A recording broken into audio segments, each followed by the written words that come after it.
నమస్కారం అండి. ఈనాటి కమ్మని కథ పేరు ఎవరు గొప్ప. వినిపిస్తున్నది మీ విజయభాస్కర్. ఒక ఊర్లో రంగమ్మ మంగయ్య అని ఇద్దరు దంపతులు ఉండేవారు. రంగమ్మ పెద్ద గయ్యాలి, మంగయ్య పరమ కోపిష్టి. అందుచేత వాళ్ళు అస్తమానము నేను గొప్ప అంటే నేను గొప్ప అని తగాదా పడేవాళ్ళు.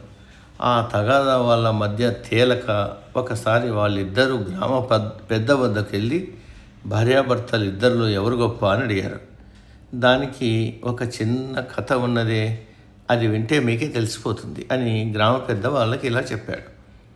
ఇద్దరు భార్యాభర్తలు దూర ప్రయాణం చేస్తూ ఒక మర్రి చెట్టు కింద విశ్రమించారు.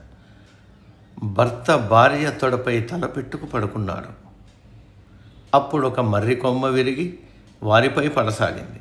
అది చూసి భార్య ఒక వెంట్రుక విసిరి ఆ కొమ్మను దూరంగా పడేటట్టు చేసింది. అందుచేత ఎవరు గొప్పో మీరే తెలుసుకోవచ్చు అన్నాడు గ్రామ పెద్ద.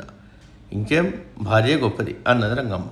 కాదు, అంత గొప్ప భార్య చేత సమస్త ఉపచారాలు పొందే భర్తే గొప్పవాడన్నాడు మంగయ్య. ఇది కథ. సమ